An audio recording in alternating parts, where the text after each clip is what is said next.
सुनन इब्न माजा में हज़रत अबू सईद खुदरी रज़ियल्लाहु ताला अन्हु रवायत करते हैं कि हम मसीह दज्जाल का जिक्र कर रहे थे कि हुज़ूर ताजदार कायनात सल्लल्लाहु अलैहि वसल्लम तशरीफ़ ले आए। आप सल्लल्लाहु अलैहि वसल्लम ने फरमाया, मैं तुम्हें दज्जाल से ज़्यादा ख़तरनाक फितने से आगाह ना करूं जिसका मुझे तुम पर अंदेशा है। वो शिरक खफ़ी है। शिरक खफ़ी ये है कि कोई आदमी नमाज पढ़ रहा हो और उसके दिल में ख्याल आए कि मुझे कोई देख रहा है, तो वो अपनी नमाज को तूल दे दे, लंबा कर दे। यानी इस ख्याल से कि मुझे कोई देख रहा है, उसके देखने की वजह से वो किरात को ठहर ठहर कर करना शुरू कर दे, यानी खूब तरतील के साथ संवार कर पढ़ना शुरू कर दे, किरात लंबी कर दे कि मुझे कोई देख रहा है। नबी सल्लल्लाहु अलैहि वसल्लम ने इस अमल को शिरक खफ़ी करार दिया। इससे अंदाज़ा कर लें कि अगर नमाज पढ़ने वाला दुरानी नमाज इस ख्याल के साथ कि मुझे कोई देख रहा है, उसे अच्छा महसूस होता है और इस वजह से वो नमाज को लंबा करता है, तो ये शिरक खफ़ी है। और अगर कोई शख्स नमाज तो हुस्न नीयत के साथ शुरू करता है और दुरानी नमाज उसको ख्याल आता है, तो उसका ये अमल शिरक खफ़ी बन जाता है। तो जो बंदा नमाज ही नहीं पढ़ता, ये उसके लिए कितनी बड़ी वईद है और चौंका देने वाली बात है।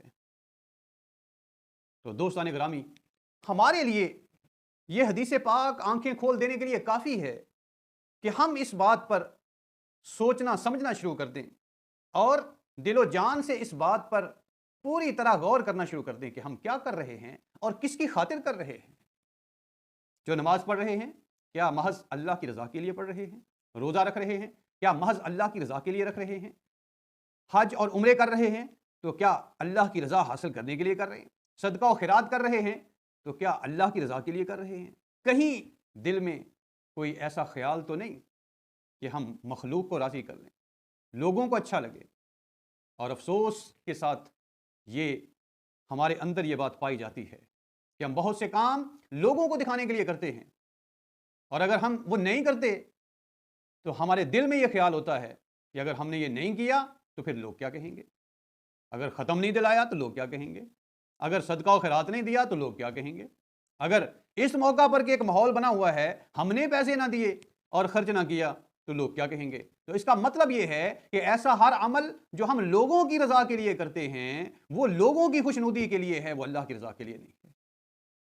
अगर हम सिर्फ एक तस्वीर बनाने के लिए किसी नात खां को पैसे दे रहे हैं, एक तस्वीर बनाने के लिए किसी कारी कुरान को पैसे दे रहे हैं, एक तस्वीर बनाने के लिए और लोगों को दिखाने के लिए हम किसी आलम दीन की खिदमत कर रहे हैं या मस्जिद की खिदमत कर रहे हैं, और हमारा ये अमल फिर दिखावा नहीं तो और क्या है। और अगर ये दिखावा है, रियाकारी है, तो इसे हजूर ताजदार कायनात सल्लल्लाहु अलैहि वसल्लम ने फरमाया कि ये शिरक खफ़ी है। रियाकारी शिरक खफ़ी है। ये बात हमारे लिए, हमें झंझोड़ने के लिए काफ़ी है। और अगर इस पर भी हमारी आंखें ना खुलें, हमारी नीयतें दुरुस्त ना हों, हमारी मकसदियत वाज़ेह ना हो और अल्लाह की रज़ा हमारे पेशे नज़र ना हो हर मामले में, हर काम में, तो फिर कौन सी बात हमें हमारी रहनुमाई करेगी, किस बात से हम हिदायत पाने वाले बनेंगे। आइए आज सोचने का मुकाम है कि ज़िंदगी भर की नमाज़ी, ज़िंदगी भर के रोज़े और अमाले हसना, अगर उनमें कहीं किसी मौका पर भी नीयत में फतूर या ख़राबी आ गई और ये ख्याल आ गया दिल में कि लोगों के लिए कर रहे हैं, लोग देख रहे हैं, तो फिर समझ लें किया कराया सारा कुछ ज़ाया जाएगा, इकारत जाएगा।